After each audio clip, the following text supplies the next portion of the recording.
Though I am a member of the Church of Satan, I do not speak on their behalf or represent the views of any member, past or present. Satanism demands study, not worship. For more information on the Church of Satan, please visit the official website www.churchofsatan.com.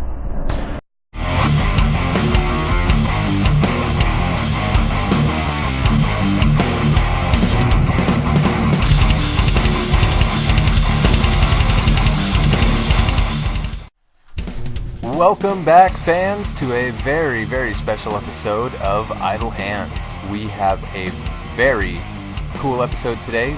We were on site at a local gaming convention in Portland, Oregon, called Gamestorm. As the name might imply, it was in fact a storm of games. Everything from card games to tabletop games, video games of all types, consoles, computers, and many other configurations. There was some live-action roleplay, some good old-fashioned pen and paper, more miniatures than you can possibly count. From every type of game, games I've never seen before, games I would have loved to play, but there were full tables, we had a full dance card. I was only there for one day, and it was not enough time. Gamestorm, Portland, Oregon. It was an absolute fantastic event, fun for all ages. There were kids in strollers and gamers well into their septuagenarian age, and artwork. You would not believe the sights, the sounds, the sheer number of things to spend your money on. And we were there to attend a very specific panel regarding satanic gaming and the decision making that a Satanist might have towards games and gaming culture, and just had a great time and a great conversation. So without further ado, let's get to it.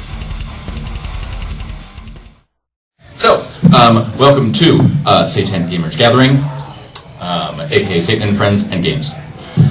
So, this panel, we'll talk about, we can talk about anything, and it should have to do something with what we should probably define how we use the term Satanism. We should probably talk about the religious correlation or embedded religious suggestion in a lot of copy, narrative, and narrative planning tools in games. And then we should probably talk about we can do Q&A, we can do further exposition. I like talking about myself, so awesome. That's always good. Yeah. So, maybe start with introductions. After you, sir? I'm Citizen Valefar, or just V, Citizen, as and a registered member of the Church of Satan, as codified by Anton LaVey in 1966. Longtime gamer, YouTube content creator, author, all kinds of good stuff. So, thanks for having me. Glad to be here. Yeah, thanks for coming. Let's see. Hi, Robert LaCosse. Maybe I should look at the camera.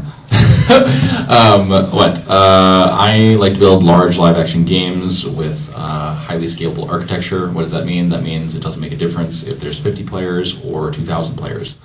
And I have done this to relative success within the abysmal corporate landscape for applications such as sales training or behavior change or culture change and behavior modification. There we go. Let's see. I also build outside of the corporate landscape for organizations like OMSI, or Museum of Science and Industry, for their adult-themed After Dark programming. In that context, they sell out the house at 2,200 people, and I have previously been able to engage about 800-ish of those on a good day. I am very interested in essentially a balanced equation. Obviously, scalable architecture, balance, pretty important. So that's kind of the impetus for putting a panel together that will broach the subject of, say, rational inquiry. Offer a series of suggestions into how you might weave in different religions, agnosticism, or more rationality into an otherwise fantasy experience. Fair enough? Yeah, fair enough. I mean, rational inquiry, also the other tenets, responsibility to the responsible, but also, indulgence and fun and guilt-free gaming, not something without a stigma or something that maybe broaches a subject that might be delicate, that a lot of people tend to dance around, and just, getting those emotional reactions and just, kind of not being afraid, not calling anybody out, but not being afraid to hit people a little bit more emotionally. You know, take the kid gloves off and be, you know, have fun with it, but also have a mature experience. Right. So, love it. Yeah. Damn. Good hand. Thank you. Okay. So let's start with how do we define Satanism? Satanism, super simple. It was codified by Anton LaVey in 1966.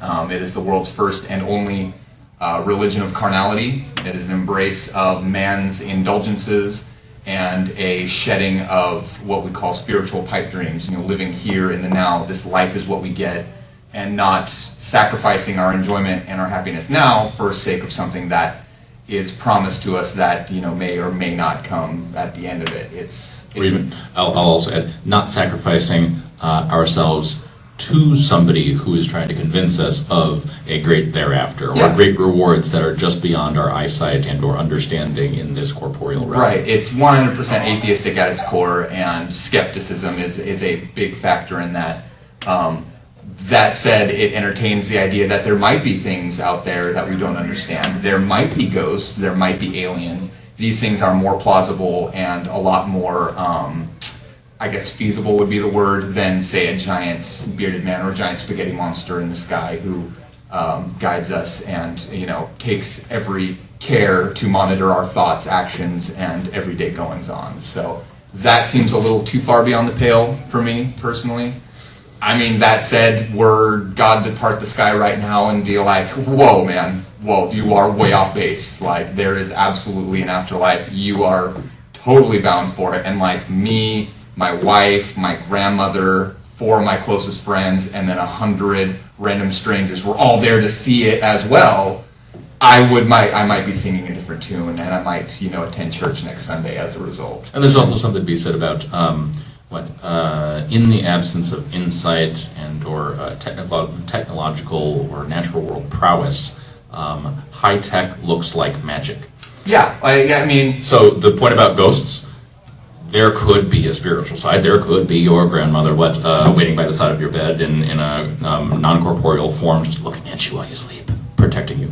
Or grandma, no. Or maybe, I mean, there are other potential explanations, like we don't really understand thoroughly the nature of space. We could be living in infinitely dense space with just variable wave patterns. We could be living in one of many dimensions that are neighboring in other vibrational forms. Sure, like Hegel and things like that. Exactly. And these are things that have been studied, and as we know, science cannot prove a negative, so at no point am I going to say, I'm an atheist, I'm a Satanist. That stuff is completely 100% gone. I'm just going to say I completely 100% at this point don't believe it. Yes. So having faith is good in certain circumstances, sure. But demanding a rational explanation or seeking a rational explanation is often the more fruitful path, at least in my experience. Sure. I think having an open mind while tempering it with, you know, some healthy amount of skepticism, logic, reason, and scientific data is absolutely critical to a fulfilling human existence. So, what type of games do you play? We've just met.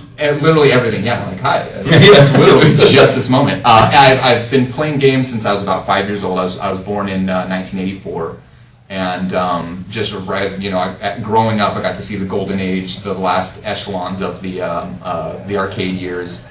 And the birth of the home console, you know, craze, PC gaming, everything like that. I will literally play anything and everything. Board games, I'll roll some dice, I'll pick up some foam swords. I'm a member of the SCA. Very cool. Xbox, PlayStation, PC, doesn't matter. I do it all. Excellent. Because I feel like we're somewhere in this we'll probably dodge into some pointers with application to a gaming system sure. or narrative system, and I feel like we almost like scratched the surface on the note about sort of the understanding of the physical world, so I think it's important to note that a lot of games come from a Judeo-Christian author of some sort, or were influenced by a spiritual element. Case in point, the priest's handbook, like not too subtle. No, not at all. Well, I think a lot of modern mythology, and if you look at religion, that is basically just our modern fairy tales. Yeah. You know, I don't separate Grimm's fairy tales from, you know, the different books of the Bible. You know, Aesop's Fables has a lot more parallels to the Holy Bible than, you know, I would put a lot of other things. And therefore we get a lot of our modern and current mythology tends to be along those same lines, or is a direct juxtaposition of, but it's still referencing it, and it's still playing by the same set of rules in general. So you get that a lot in pop culture, a lot of modern storytelling. I mean, everything from Star Wars, I mean, the Judeo-Christian overtones in the overall storyline. The obvious one, the Narnia Chronicles, Lion, the Witch, and the Wardrobe, yes. like big time. And you see a lot of these same parallels, these same sort of ascensions. And I don't want to say, you know, Catholicism or the Abrahamic religions, you know, have a lock on that market. But they kind of did write the big best-selling book with a lot of these same parables and a lot of these same character archetypes. And when you mentioned those examples, I started to wonder if, does Campbell's Hero of a Thousand Faces, The Hero's Journey, does that have a mandatory supernatural element? Because, you know, in the journey, there's the crisis, supernatural aid resolution part of it, and there's also a mentor that may sub in for supernatural aid in some circumstances, Sure. but usually the mentor has a hand in pushing toward some sort of mystic ability. Case in point, when Yoda gets Luke to raise the X-wing. Mm-hmm. So I can see how, and Campbell's is based off a very large sort of heritage literature. And that heritage literature, biggest best-selling books of all time, Right. all with mystical elements. Mm-hmm. But we live in a very inquisitive world now. We have options. We are no longer, we're burning people less these days. You know, I would say not necessarily less, but we're doing it for a much more varied set of reasons. There we go, yeah. So, I mean, maybe we could revisit Campbell's Hero's Journey. If not a supernatural help, what might we sub in there? Well, there's always, and see, supernatural, we're getting into a whole thing of nomenclature that's, as LeVay, to bring it around to Satanism, to tie it into everything, you know, there's nothing that is supernatural that is not, you know, super normal. You know, there's, you know, the quote-unquote paranormal and the, you know, things that we look at as what are called supernatural.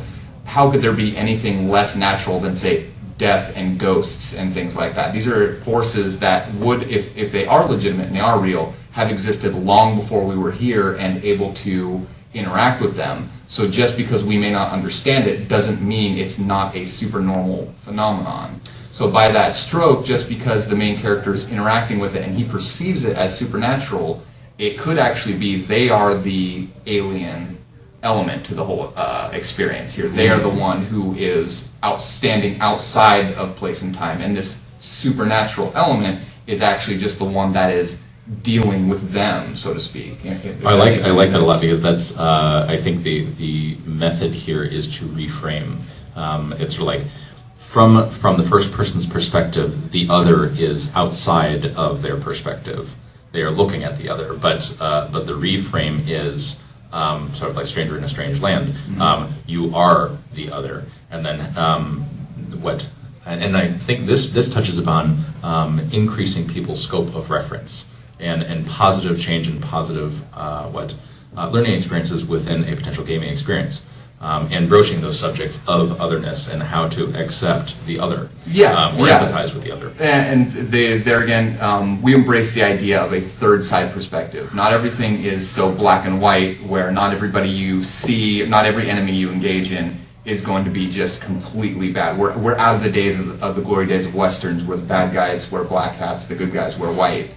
And, you know, the sooner you can shed those preconceptions and see, you know, to bring it back to what we're talking about, if I was to see a ghost in this room right now, you know, we would all be terrified. This ghost would be like, this is something new, this is something alien, this is something bizarre to me.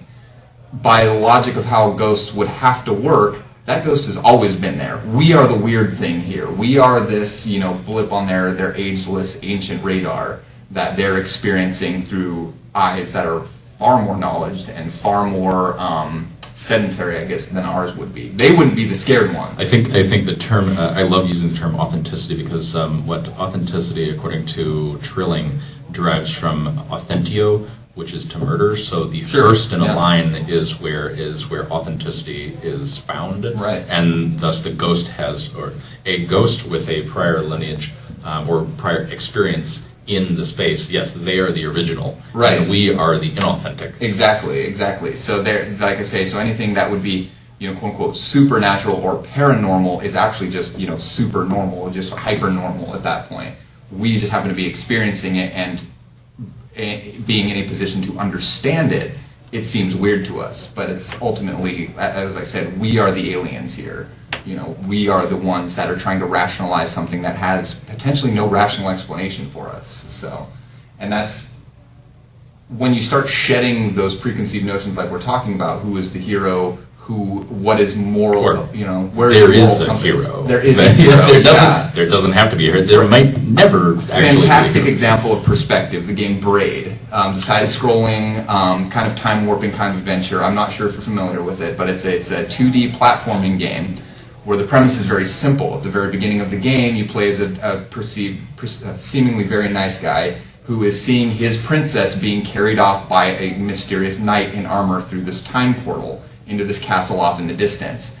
And spoiler alert, and I do apologize for it, but it paints my picture very clearly, is that in going through the game, you get to the end and you realize that the knight wasn't kidnapping your princess, the knight was rescuing her from you. You are basically like the psychopathic stalker who then murders all the denizens of this land who you perceive as bad guys. They're like the Goombas out of Mario, and you, for lack of a better word, slaughter them wholesale. It's a beautiful game, and it's artistically portrayed, but then you get to the end, and it flips your entire narrative on its head with just a few simple sentences. You are not the hero the whole time. You are the bad guy the whole time.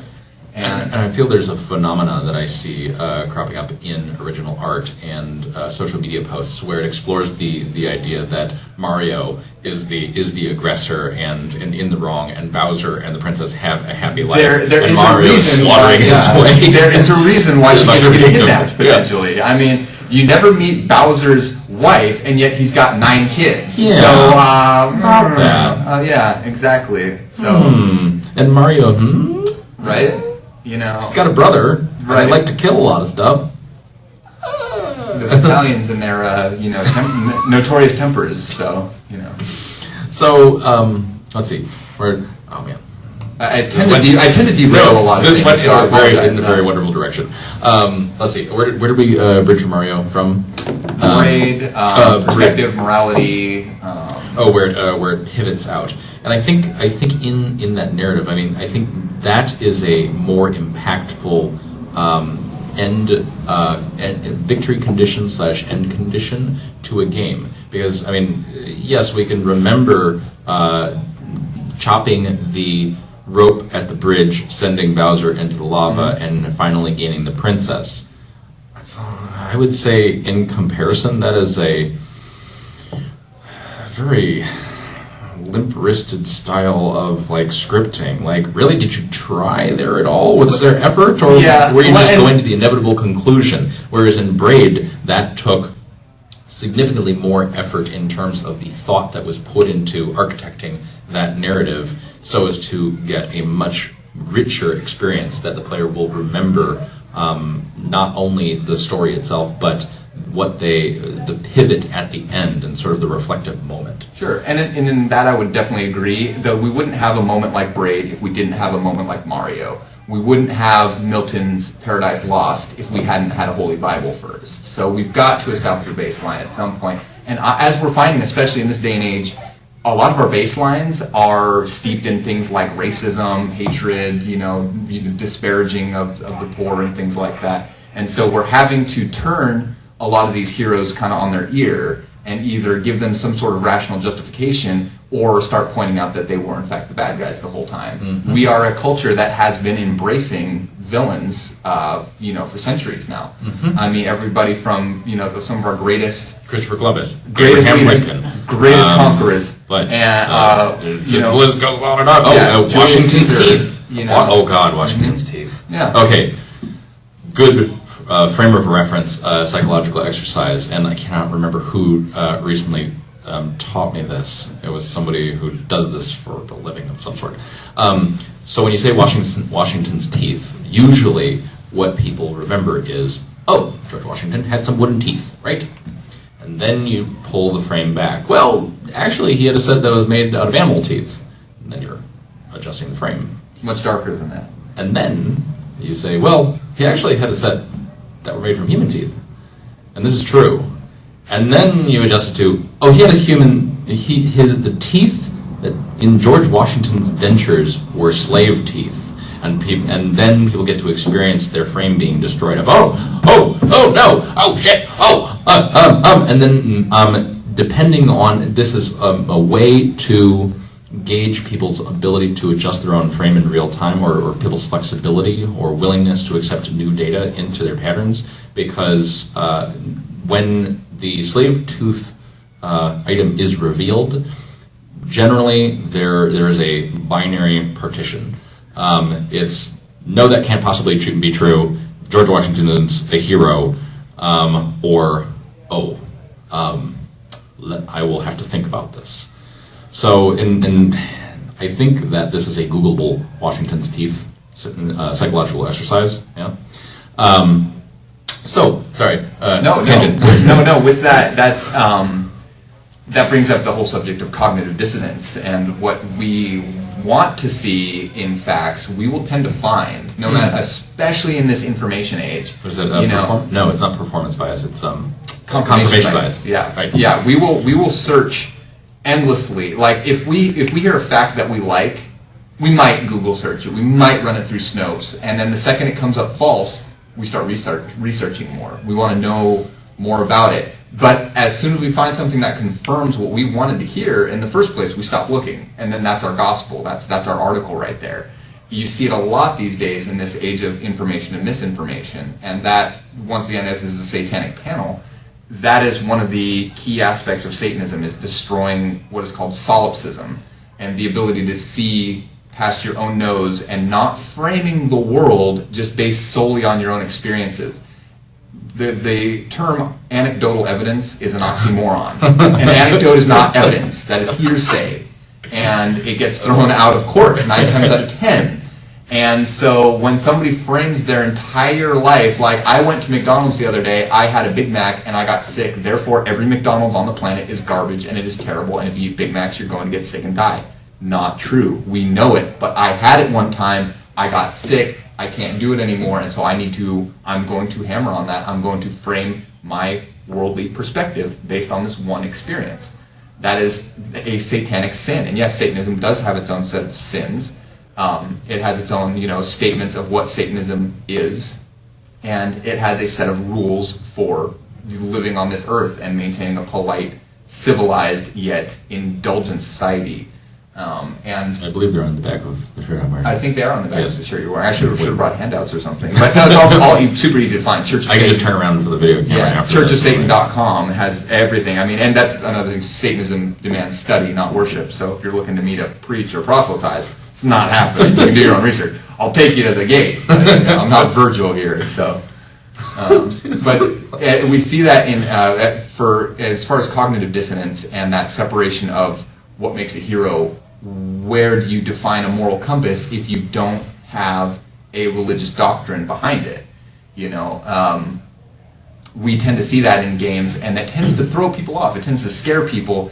Some of the major developers have started putting, like morality compasses like BioWare. I love BioWare for just the opportunities they present to get outside of the good guy, bad guy narrative.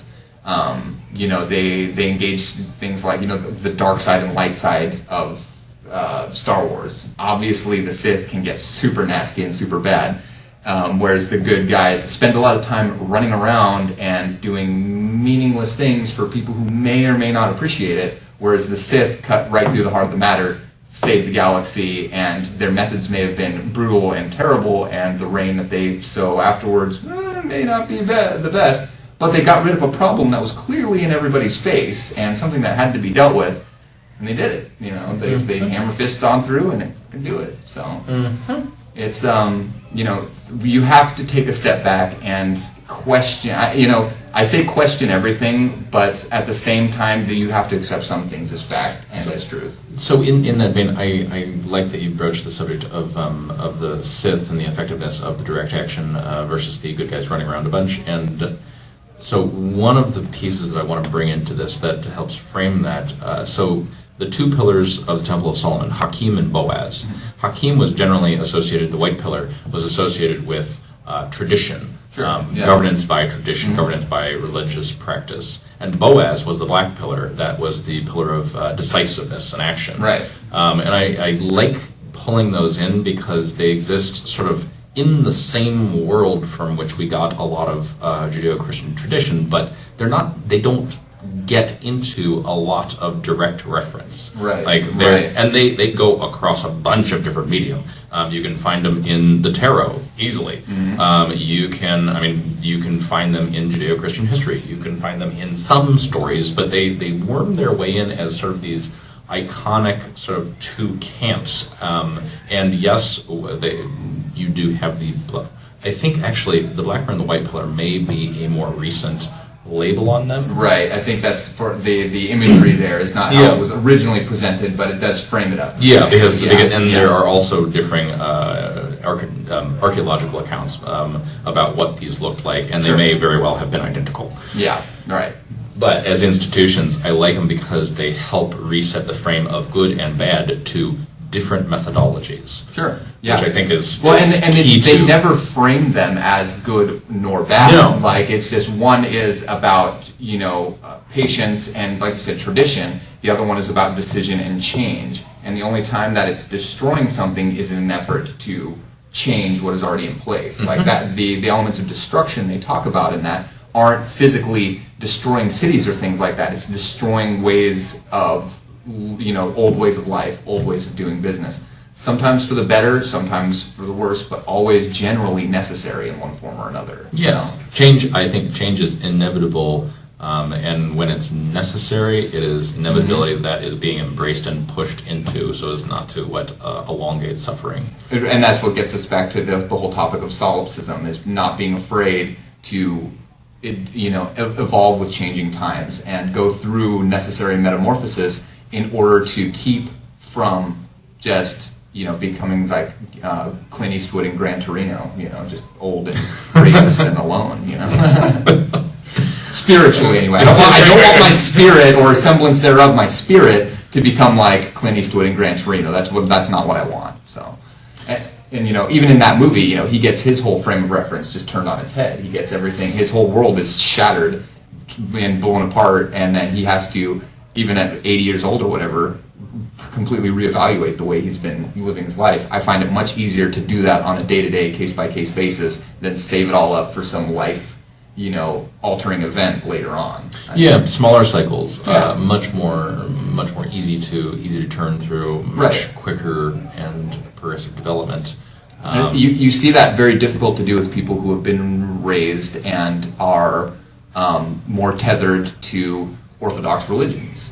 They're basing their life off like a 2,500-year-old, fantasy novel that was written. So from there, they find it very hard to change. Well, the way my father did it, the way my grandpa taught me, the way I always did it. You get a lot of that back in my day mentality of the good old days that, never really there. They look back through rose-tinted glasses, and people are afraid to see the bad guys, the monsters, the things that brought them to that point. It's and then they just turn on Fox News. And then we get back to that cognitive dissonance, and that's not what we're about. And we're seeing that shift in gaming. Is I think that's the overall arcing storyline that we were getting back to in a very roundabout way, is that we're not just seeing the run from one side of the screen, beat the bad guy at the other, you totally win, you're the best thing ever, you're the good guy, guaranteed. When, we're starting to see those shades and those layers kind of peeling back,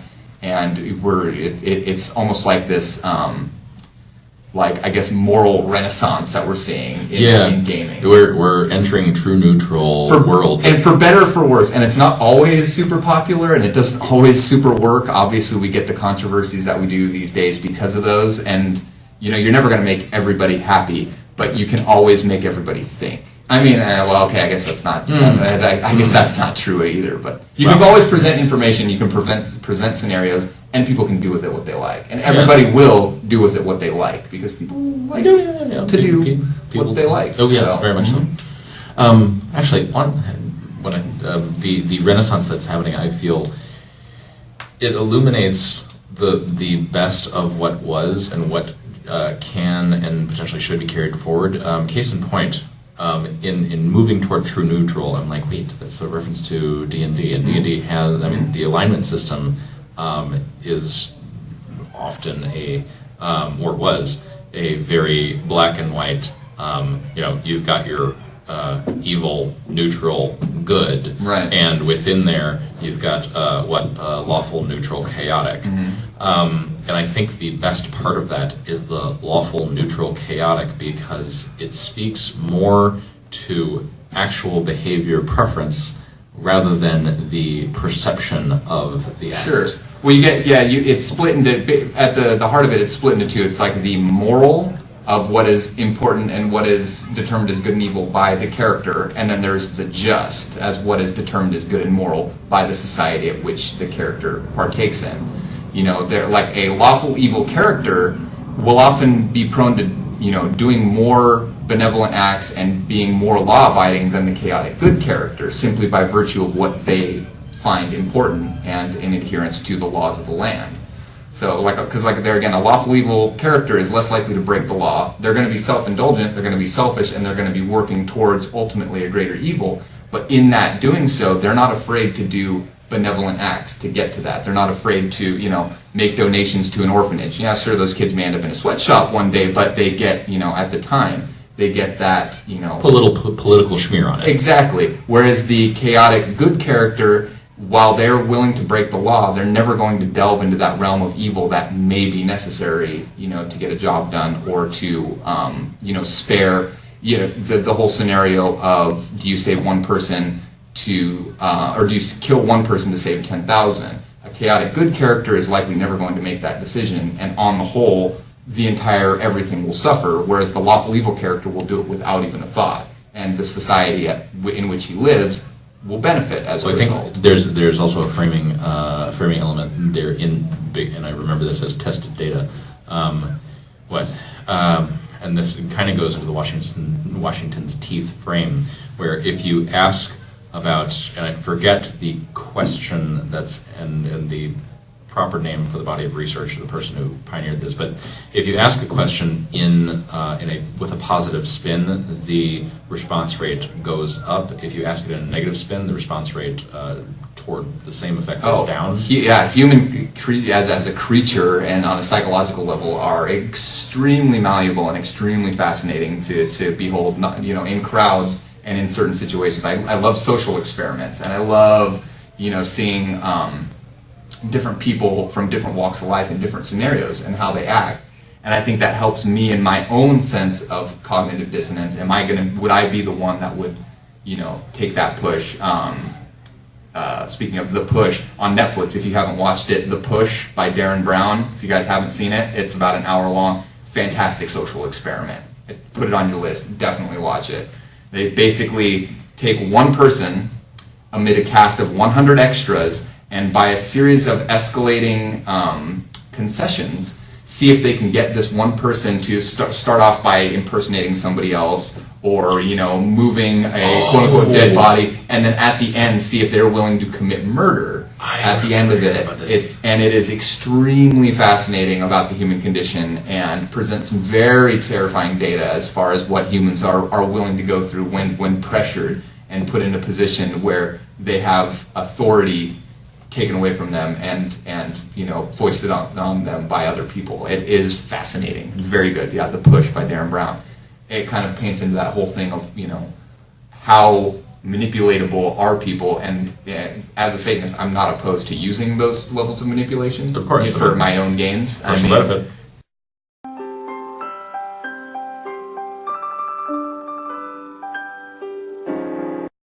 And here, as you can see, unfortunately, due to some technical mishap beyond my control, my camera stopped recording after almost exactly 30 minutes of the panel. I'm not sure if it was some setting. I still, to this day, have not figured out what it was that caused the hiccup in production here. Largely, the question and answer section of the panel was missed, which was unfortunate as it was reasonably well attended. I mean, there wasn't a whole lot of people at the panel. I didn't expect there to be, but the people that were there were very well engaged. They asked a lot of great questions. Some people were not fellow Satanists or had ever heard the definitions spelled out for them as we did. They were very well informed. One person who came in was even a youth pastor. He's one of the organizers, but he's also a local pastor or priest. I'm not sure his exact denomination, but he was there again, very, very engaged, very cordial, learned a lot, was very grateful for our attendance, and overall it was a very positive, very cool experience. Had a great time and would definitely attend again and see what we can make of it. So thank you very much, guys, for tuning in. I hope all future technical issues have been resolved. I know it's been a while since the last video. As you can see, this one was pretty large, and we're hoping to get things back on track here just in time for the holiday season. So thanks again for tuning in. Hope you enjoyed the show, and hail Satan.